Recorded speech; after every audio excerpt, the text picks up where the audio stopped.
clase de este día es sobre halocarburos, llamados también halogenuros de alquilo o haluros de alquilo.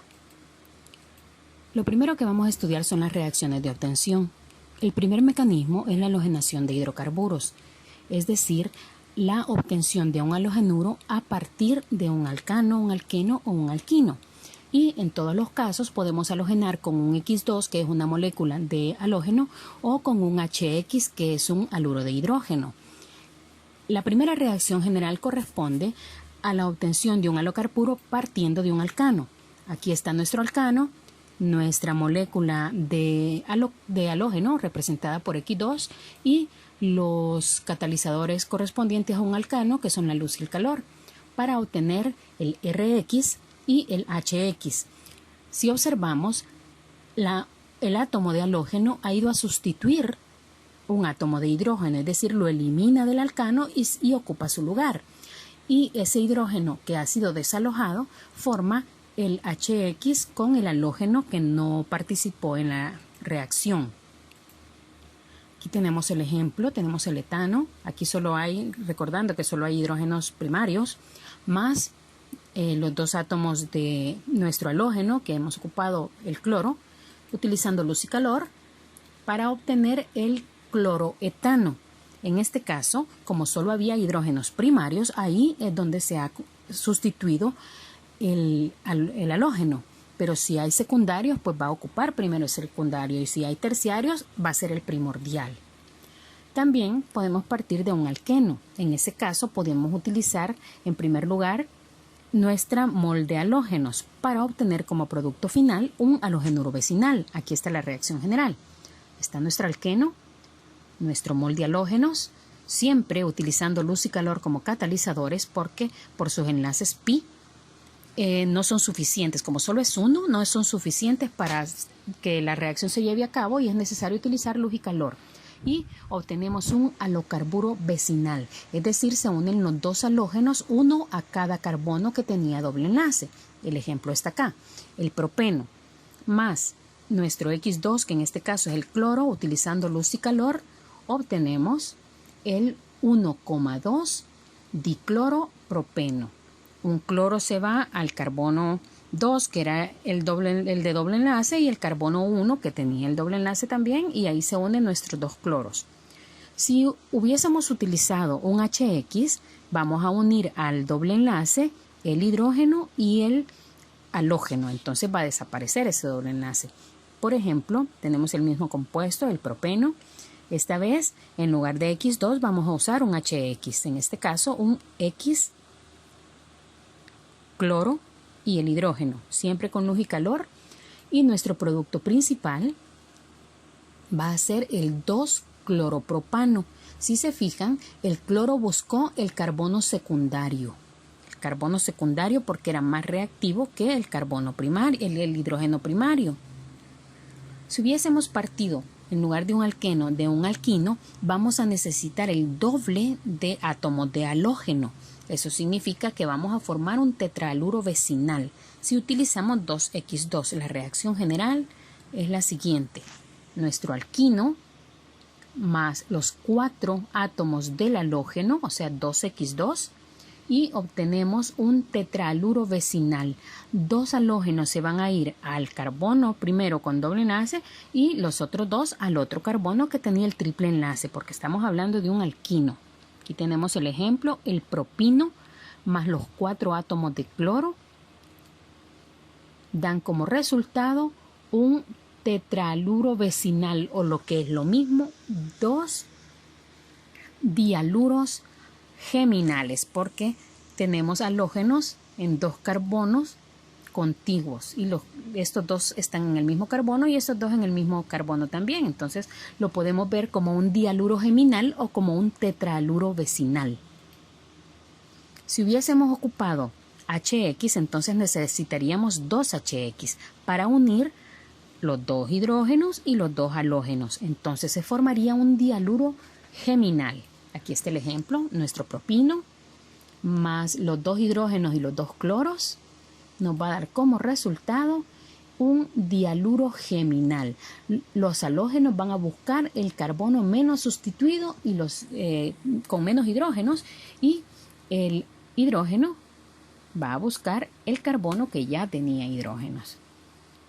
Podemos partir también de un hidrocarburo aromático, es decir, de un hidrocarburo tipo benceno, representado por esta estructura ARRH, es un benceno, más un X2, utilizando siempre el catalizador. En este caso, el primero en el que podemos pensar es el hierro, para obtener la incorporación de un átomo de halógeno a nuestra estructura aromática. Y el producto secundario siempre va a ser un HX. Tenemos ejemplos. Decía que el catalizador en el que primero pensamos es el hierro, o sea que con el hierro nosotros podemos catalizar la incorporación de cualquier halógeno a un aromático, pero también podemos utilizar una sal alumínica o férrica del mismo halógeno que queremos incorporar a la molécula. Por ejemplo, tenemos nuestro benceno y lo vamos a halogenar con bromo. Entonces nuestro catalizador podría ser el AlBr3, tribromuro de aluminio, o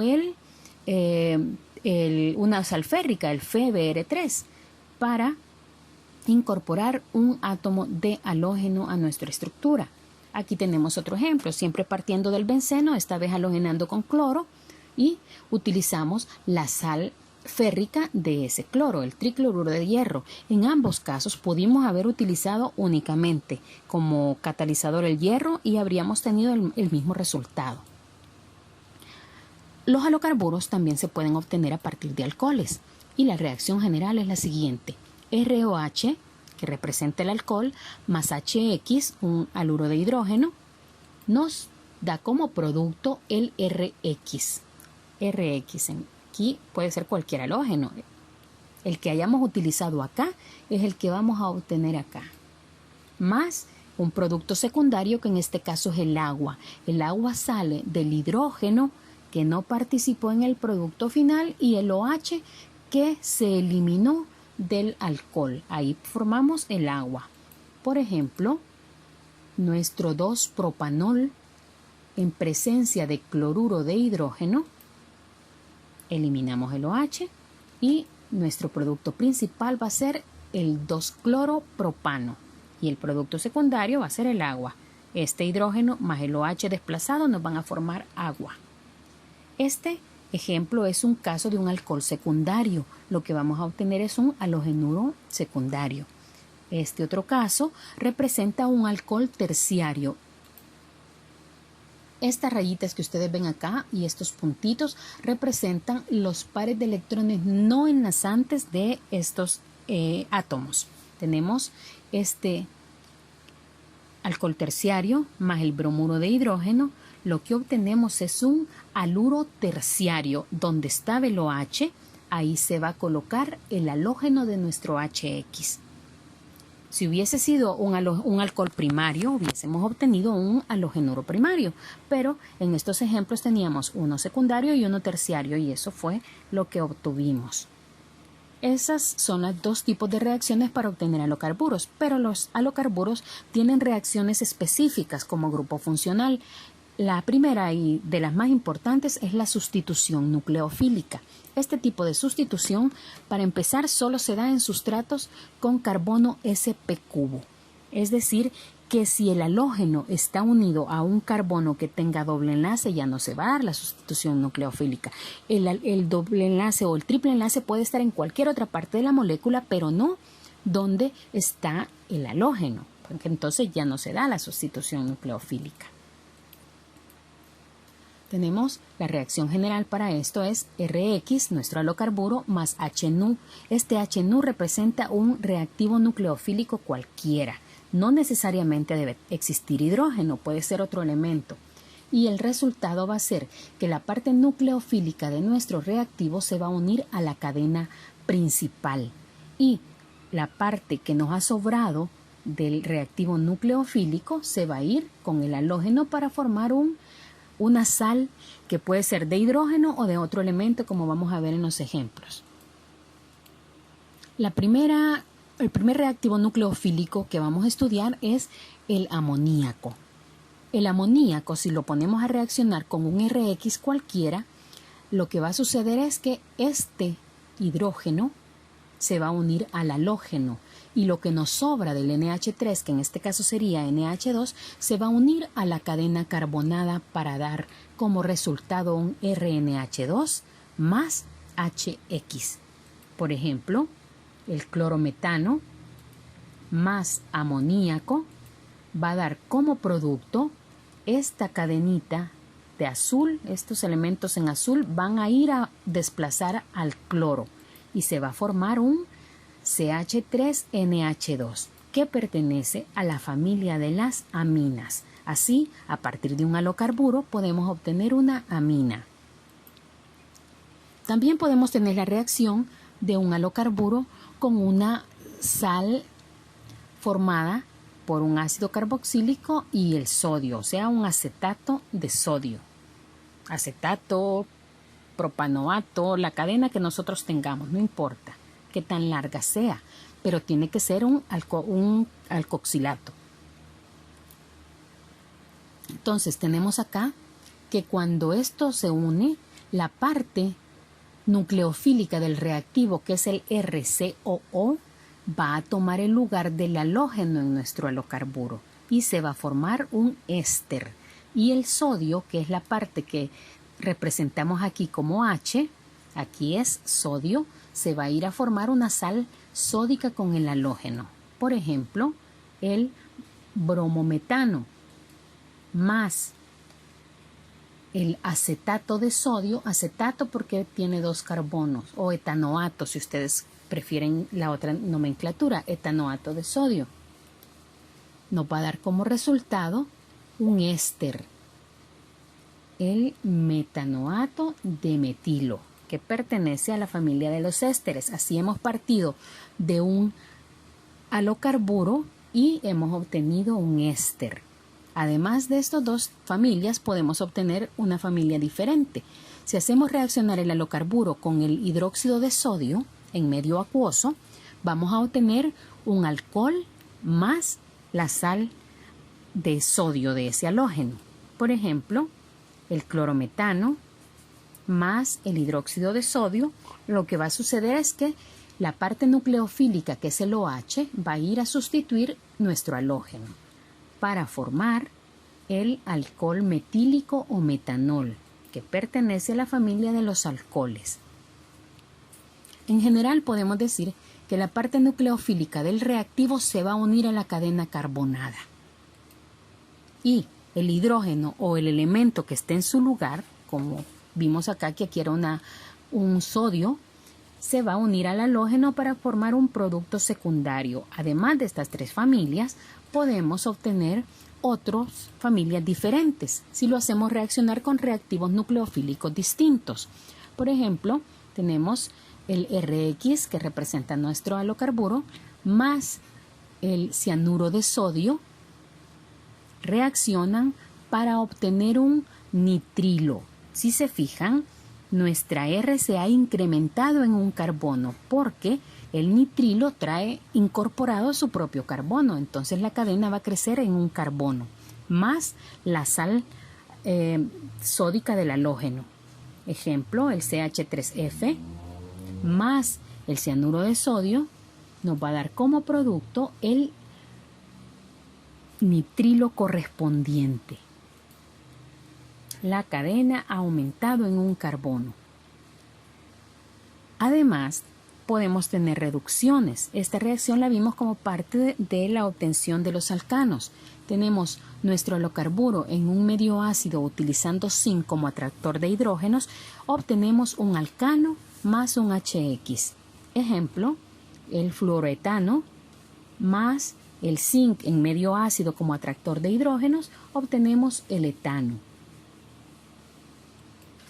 que pertenece a la familia de los alcanos.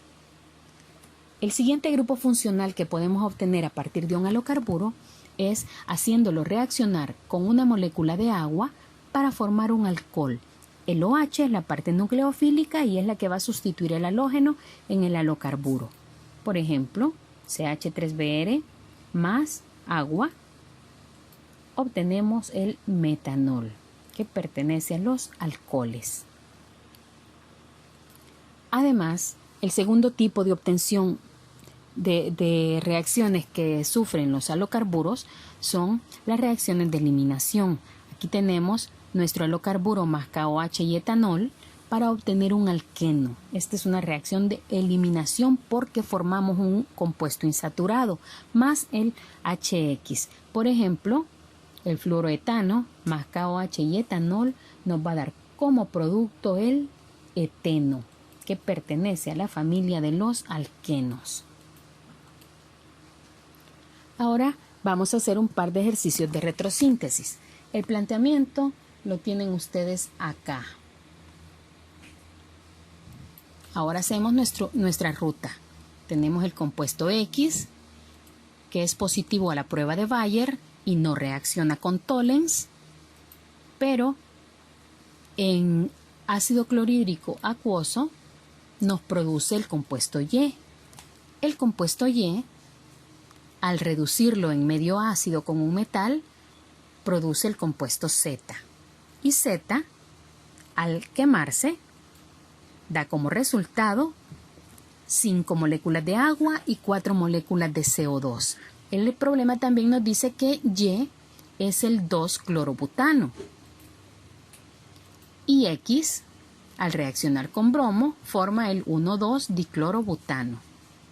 Entonces, aquí tenemos ya varias pistas. La primera es que al X dar positiva a la prueba de Bayer, nos dice que puede ser un alqueno o un alquino. Pero, como dice el problema, que al formar un compuesto monohalogenado, entonces si es monohalogenado, deducimos que es un alqueno, porque si hubiera sido un alquino, hubiésemos tenido un compuesto dihalogenado. Segunda pista. La tercera es que el alqueno se reduce para formar Z, quien a través de la reacción de combustión nos refiere a un alcano. ¿Por qué? Porque se ha formado una molécula de agua más que las moléculas de CO2.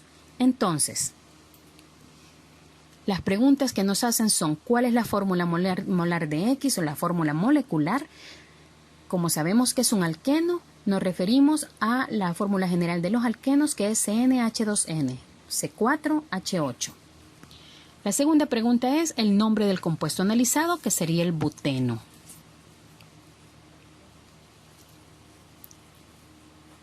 Buteno 2, porque cuando se halogenaba formaba el 1,2. La función que genera Y al reaccionar con NH3, como Y es un halocarburo, el 2-clorobutano, lo hacemos reaccionar con amoníaco y lo que vamos a obtener es una amina en la posición 2, que es donde estaba el halógeno. La última pregunta nos pide la fórmula semidesarrollada de la hidratación de X y que es positiva a sodio metálico. Entonces, si X es un alqueno, sabemos que al hidratar un alqueno, lo que obtenemos es un alcohol. El OH va a ocupar la posición de uno de los dobles enlaces y el hidrógeno el otro. Entonces, este alcohol va a ser positivo a la reacción con sodio. Esa es la solución para el primero. Ahora, el segundo nos plantea que un compuesto A es un hidrocarburo insaturado en posición terminal. O sea que si es insaturado, ese doble o triple enlace, no sabemos todavía cuál de los dos es, tiene que estar en el carbono 1. Lineal, que da coloración amarilla con indicador universal y que por combustión da 6 moles de CO2 y 5 de agua. A reacciona con 2 moles de hidrógeno gas y produce B, que no reacciona con bromo en condiciones normales, pero cuando se aplica calor y se expone a la luz, origina un compuesto monobromado C. C reacciona con KH y etanol para dar D, el cual va a ser positivo a la prueba de Bayer produciendo un diol. D va a reaccionar con agua, ácido nítrico y calor para dar el compuesto F, el cual no va a reaccionar con permanganato de potasio ni con dinitrofenilhidracina, pero va a dar positiva la prueba de Lucas. Señala el nombre y la estructura semidesarrollada de cada uno de los compuestos. Primero hacemos nuestra ruta. nuestro mapa. A, insaturado terminal, amarillo con indicador universal, que además al reaccionar con oxígeno, o sea, al quemarse, nos da 6 CO2 y 5 aguas. A también se puede reducir con 2 moles de hidrógeno para producir B. B se puede halogenar con luz y calor para dar el compuesto C, que va a ser monobromado. C, con KOH y etanol, va a producir D, la cual va a ser positivo a Bayer, y nos va a dar E, que es un diol. Además de, en una reacción con agua en medio ácido y calor, nos va a producir F. F no va a reaccionar con permanganato, o sea, no se va a oxidar fácilmente, pero sí va a dar positivo a la prueba de Lucas. Y tampoco va a reaccionar con dinitrofenilhidracina. Ya tenemos nuestro mapa de retrosíntesis, ahora vamos a hacer las reacciones. Veamos qué pistas tenemos. Dice que A, por la reacción de combustión, es un alquino. Tiene una molécula de agua menos que de CO2. Eso nos refiere a la reacción de combustión de un alquino. ¿Qué otra pista hay? A necesita 2 moles de hidrógeno para reducirse a B. Al necesitar 2 moles de hidrógeno, y nos indica que es una reducción severa. ¿Y quiénes sufren reducción severa? Ya sabemos quiénes. Por las condiciones especiales de halogenación, confirmamos al compuesto B como un alcano. Aquí dice que se halogena con luz y calor. Los alcanos son los únicos que necesitan esas 2 condiciones para halogenarse. La siguiente pista es que el halocarburo monobromado C con KOH y etanol va a formar un alqueno, el cual va a ser positivo a Bayer. La última pista es que el alqueno se va a hidratar para formar un alcohol, que al ser positivo a Lucas nos indica que va a ser un alcohol terciario, porque los alcoholes terciarios no se oxidan con permanganato también. Veamos nuestra ruta. Tenemos el compuesto A, que sería un compuesto insaturado terminal. Aquí está nuestro alquino con una ramificación. Esta ramificación tiene que ser para poder obtener el alcohol terciario. Lo hacemos reaccionar con oxígeno y ahí tenemos nuestra reacción de combustión. Se va a quemar de tal forma que se producen 6 moles de CO2 y solo 5 de agua, porque es un alquino. Lo vamos a someter a una reducción severa para obtener un alcano. La ramificación no se pierde. Lo que sucedió fue que se deshizo el triple enlace que existía en el compuesto A. El compuesto B, que era un alcano, se va a halogenar con bromo en presencia de luz y calor. Ese bromo va a buscar el hidrógeno más reactivo. Aquí tenemos hidrógenos primarios, secundarios y terciarios. Entonces el bromo va a buscar desalojar este hidrógeno terciario. Entonces aquí va a estar nuestro halógeno, en el carbono con menos hidrógenos o que tenga hidrógenos terciarios. Va a ser monobromado. Ese halocarburo con KOH y etanol nos va a formar un alqueno. Se va a ir este bromo y se va a formar un alqueno. Se va a eliminar este bromo y un hidrógeno del carbono contiguo. Este alqueno se puede hidratar con agua en medio ácido y sometido a calor para formar un alcohol terciario. ¿Por qué es terciario? Porque donde estaba el halógeno, ahí se va a ir a agregar nuestro reactivo nucleofílico, que es el agua. Entonces, va a ser un alcohol terciario. ¿Por qué? Porque está unido a un carbono terciario. Los alcoholes terciarios no dan positivos a permanganato, tampoco a la dinitrofenilhidracina, pero sí dan positivo a la reacción de Lucas. Además, el alqueno da positivo a la prueba de Bayer para formar un diol. Y eso es la resolución del ejercicio número 2. Vamos a ver si hay un tercero. Ahí está el planteamiento del tercero. Se sabe que cierto hidrocarburo A tiene 8 carbonos y 10 hidrógenos. No es alifático, es monosustituido, y no reacciona con ácido sulfúrico ni con permanganato de potasio acuoso diluido que esté en medio básico. Es más reactivo que el benceno, pero menos reactivo que el octeno. O sea, no es un alqueno, aunque, como nos dice posteriormente, sus reacciones típicas son las sustituciones aromáticas electrofílicas. Ahí nos está dando la pista de que el compuesto es un aromático. Posee 3 enlaces pi, como todos los aromáticos, y nos da 5 preguntas para responder. ¿Cuál es la fórmula molar del compuesto? La estructura del compuesto, el nombre IUPAC o común, la prueba que va a diferenciarnos del compuesto A del compuesto X, que es lo que vimos anteriormente, y para diferenciarlo del compuesto Y. Nos pide las pruebas de laboratorio. Veamos las pistas. A es un hidrocarburo no alifático, entonces tiene que ser aromático. También es monosustituido.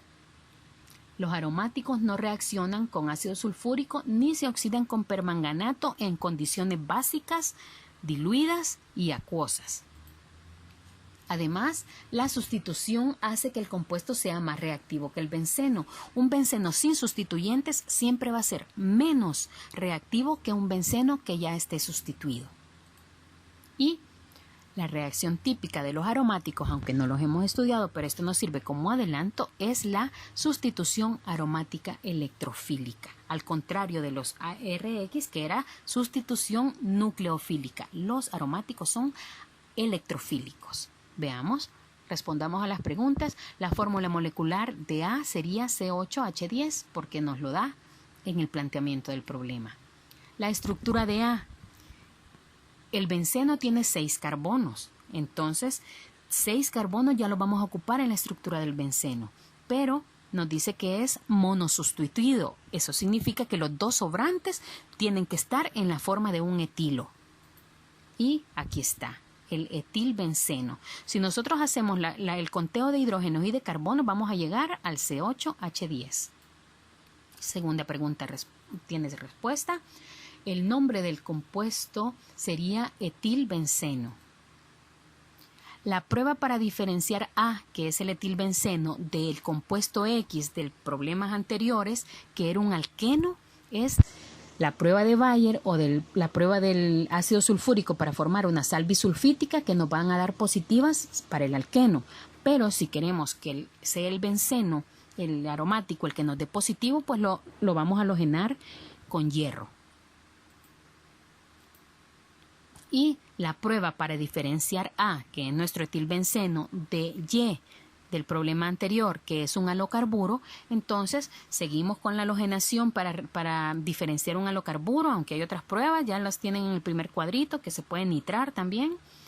Y la prueba de Bilstein, que es la prueba que nos caracteriza a los halocarburos. Y esto es todo el contenido de nuestros ejercicios de los halocarburos.